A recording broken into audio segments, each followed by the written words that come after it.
Bara komin í Stjörnuna, byrjum bara aðeins þar. Hvernig að vera komin í Stjörnuna? Það bara virkilega góð tilfinning. Búið að taka hérna mjög vel á móti manni. Þannig að ég bara mjög ánægður að vera komin hingað. Fyrstu mínútur á móti KR, hvernig var að koma inn á völlinn? Það alltaf gott að koma inn á völlinn, en kannski ekki alveg bestu aðstæðurnar. Því miður, það er ekki svona ideal að koma inn á í Hafsend í 5-0 stöðu. En allavega maður kemur bara inn á og reynir að gera sitt og allt það. Já, mjög góð tilfinning. Það er líka svona, þetta er oftast besta leiðin til að kynna strákunum er bara að spila saman. Og í leikjum sem skipta máli, þannig að, já. Hvernig er bara staðan á þér? Ertu tilbúin í 90 mínútur ef kallið kemur á morgun? Já, verður maður ekki að vera það. En það er náttúrulega undir Jón Þór komið og meita stöðuna bara hvað er best og hvað hendar. En já, ég er bara búinn að ná núna, þetta er kannski þriðja æfingi mín. Og ég hef náttúrulega ekki verið mikið í bolta síðan lok hérna maí, þá spilaði síðasta leikinn. Þannig að, jú, maður bara komið sér inn í þetta almennilega. Og á morgun er Evrópuleikur á móti finnsku liði. Hvernig er að fara inn í Evrópuleik? Þú veist, er það ekki ný reynsla fyrir þig? Jú, þetta verður minn fyrsti Evrópuleikur. Það er alveg nokkuð ljóst. En svo hefur maður náttúrulega, þetta er held ég bara svona svipað og þessi lið í Danmörku og Noregi og hérna heima. Mér finnst að segja á henni vitarlega mér finnst liðin heima búin að taka klárlega skref upp á því. Hvað varðar aðstöðu og þjálfun og mannskap og allt þetta. Þannig að það er mjög gott að sjá. En ég held að við hefum fullt af möguleikum á móti þessu liði á morgun. Hvað er Jón Þór búinn að segja ykkur? Hvað vitið þið þetta lið? Þeir spila 5 manna vörn og eru svolítið þétti fyrir. Það er að segja sig kannski sjálf með 5 manna vörn. Þeir vilja eitthvað reyna að pressa en svo náttúrulega allur gangurinn eins og í Evrópu. Þeir eru kannski á svipuðum stað við sjálfstyrkslega, varðandi deild og svona. Þetta er lið sem er venjulega efri-hlutanum en er kannski ekki alveg náð að finna taktinn. Þannig að það er held ég alveg bara fullt af tækifærum. Bara við hvernig leik má búast á morgun? Já, það er góð spurning. Ég held að hann verði svona nokkuð þéttur. Þetta verður, já, ef við náum að taka yfirhöndina þá hugsa ég að við verðum okkur langar að stýra leiknum, sérstaklega hérna heimavelli. Við þurfum að sækja sigur, þannig að ég vona að við náum alveg að pressa vel á það og ná að þvinga í óþægilegar aðstæður og vinna boltann og sækja hratt og refsa þeim. Þannig að ég trúi ekki öðru en að við verum með ágætis stjórn á leiknum. En að því söddu þá er þeir líka, þetta er gott lið og eru vel spilandi, þóttir séu kannski varnarsinnar og þess áttar. En ég held að þetta verður bara nokkuð jafn leikur. Og þú veist augljóst markmið að þið viljið komast áfram og lykill að því er að fara með góða stöðu í seinnileikin. Já, algjörlega, og sér það einmitt bara það telur rosalega að vera með sterkan heimavöll og sérstaklega í svona keppnum. Þannig að það verður mjög mikilvægt fyrir okkur að mæta þanga í góðri stöðu. Það mun held ég taka mikið til sín. Aðeins bara að því að vera komin hérna til Íslands. Af hverju ertu komin til Íslands á þessu stíg á ferlinum? Í rauninni ég var náttúrulega glímdi svolítið á meiðslum í fyrra. Var pínu óheppinn þar, misti af svona meginhlutinn á tímabilinu og svo átti ég lítið eftir á samning og ég kem tilbaka þá er svona ég og þjálfarinn svona vorum ekki alveg ég var ekki hans maður og þess áttar. En svo var hann látið fara og ég byrjaði að spila aftur á fullu á nýju og síðan svona var maður komið fjölskyldu og var samningslaus, þá varstu maður bara svona að skoða hvað var í boði og við tókum bara ákvörðun út frá því fjölskyldan að koma heim.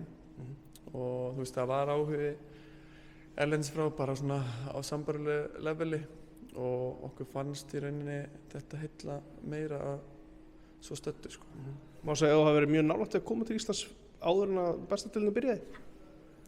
Já, við skoðum það möguleika, það var alveg klárt en svo vildu þeir ekki hleypa mig burt liði og þá kláraði ég gluggann þar og kom sumar í staðinn. Í lok maí, bara í lok tímabilsins í Danmörku var talað að það væri svo gott sem frágengi og færi í val. Var staðan þannig? Já, staðan var raunin þannig að við vorum með samkomulag og já, síðan í rauninni bara breyttust aðstæður og forsendur og þá þurftum við alltaf bara að ræða saman og fara yfir það skilurðu og þetta var í rauninni niðurstaðan Þannig að já. Ræða saman við hvern ræddirðu hjá Val? Ég ræddi við Gareth í rauninni, allavega ég persónulega og svo náttúrulega umboðsmaðurinn líka og þeir voru í sambandi og svona, þannig að já. Var það bara sameiginlega niðurstaða ykkar að vildir þú ekki fara þangað, getur eitthvað sagt um það? Já, svona, það er pínu erfitt að segja til það að svo stöddu. Þetta var svona flókin aðstæða með annan þjálfur að koma inn sem kemur ekki fyrir í haust og já, þetta var svona pínu trikki, satt að segja. Á fjallaðum að 4-3 að Halldór Árnason hefði ekki viljað semja við, er það eitthvað sem að þú skynjaðir? Nei, og það var heldur ekki skilaboðin sem ég fékk, þannig að ég veit, já, eins og ég segi, ég veit ekkert hvað er til í því, en allavega sem að sagt við mig þá var það ekki svarið, sko. Eftir að það dettur upp fyrir sig raunin að þú farir í Val, var þetta flókin stað eða var Stjarnan alltaf bara fyrsti kostur? Já, í rauninni, sko, ég hef ekkert verið í viðræðum við neinn lið af því að ég var bara, var með samkomulag við þá var ég ekkert að ræða neitt við neina aðra. Það var ekki eiginlega fyrir það, dettur út og þá fer ég að ræða við fleiri lið, skilur. Og ég fór líka alveg að fundi með fleiri liðum og síðan kom Stjarnan upp og mér leist bara rosalega vel á það verkefni og klúbbinn og bara líka búið að taka ótrúlega vel á móti manni. Þannig ég er mjög ánægður. Svona í aðdragandi, hvað svona heillaði mest við Stjörnuna? Sko, þá er það í rauninni hópurinn. Mér finnst vera rosalega gæði þarna og það er mjög mikil tækifæri á að sýna meira og ná einhverjum árangri. Við þurfum, eins og ræddum áðan, þá erum við í smá svona millibilsástandi. Við erum ekki búin að vera góðir eins og staðan er núna og við eigum helling inni og ég sá bara hellingar tækifæri því og líka bara hvernig þeir horfðu á mig upp á framtíðina og þess aftar. Það bara átti vel saman. Að vera leikmaður í þessari stöðu, að vera komið með samkomulag og heldur og sérst að fara einhvert og svo dettur það upp fyrir sig, hvernig líður manni með það?